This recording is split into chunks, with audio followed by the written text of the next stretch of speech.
This is the brand new Runout paddle from F+B Sports, a brand you may never have heard of until now. They're stepping into the pickleball world with something a little bit different. A paddle series built around new materials and construction methods. So let's jump in. First, a little background on Forge and Bond, aka F+B Sports. They are a US-based company that is both designing and manufacturing in Utah, which is rare, using what they are calling fusion fiber technology. More on that a little bit later. They're positioning themselves as a premium builder with a different approach, not just another paddle brand doing the same builds that you've already seen. The Runout series, which I have here, is their inaugural pickleball paddle line, which makes it interesting because you really get to see what they chose to emphasize from the start.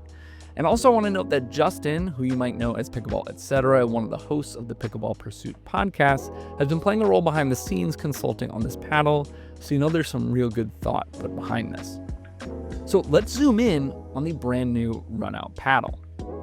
First, this thing comes in three shapes: elongated, hybrid, and standard, though I've only played with the hybrid shape. These have a 12.7mm honeycomb core with some perimeter foam enhancements, but it's not thermoform, meaning it doesn't fit perfectly into a specific gen, but rather takes some pointers from Gen 1 and Gen 3 technology. The Runout Hybrid has a static weight of 8.2 ounces, a swing weight of 115.7, and a twist weight of 6.4. And one of the key differences in this paddle is that fusion fiber technology that uses an upcycled and recyclable thermoplastic composite that they claim is stronger, more durable, and lighter weight than alternative materials. This fusion fiber technology is used to build a frame that is forged from one piece and goes around the face of the paddle and down into the handle, and is also used to create the handle.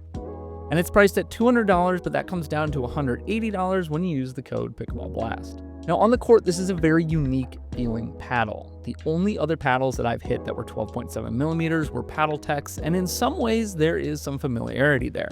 These hit hard, are quite poppy, and have an overall stiffer feel to them. Power-wise, I think these hover between all court and power paddles, but again, I've only hit with the hybrid. Feel-wise, these are definitely stiff paddles, both from their 12.7mm core as well as their forged frame that really eliminates any potential flexing in the paddle. But all of that was by design, giving players a very responsive and poppy paddle that offers good power and a less harsh experience than one might expect thanks to those foam enhancements in the paddle. All in all, it's a really unique feeling paddle that I don't feel like I can completely directly compare it to anything else on the market at this time. And on top of delivering a solid paddle that brings something a little new to the sport, the team at Forge and Bond has clearly highlighted a big priority for them through their design choices, materials, and high standard for quality control, which is durability and sustainability, two things that often get overlooked in my opinion. So if you enjoy a paddle with that thinner core, stiffer feel, and a sharp responsiveness, or maybe you're looking for something that stands out a little among the wave of foam paddles and Gen 3 durability issues, then this is definitely worth a look, especially knowing that you'll be supporting a company designing and manufacturing right here in the US. So in closing, the F+B Runout is an exciting first look at a new brand with a fresh approach. It ticks many boxes, and while it's not yet completely proven, I think it's going to be a strong contender based on my time with it. Let me know in the comments what you think of this new paddle. Let me know if you have any questions. Thanks so much for watching, and I'll see you on the court.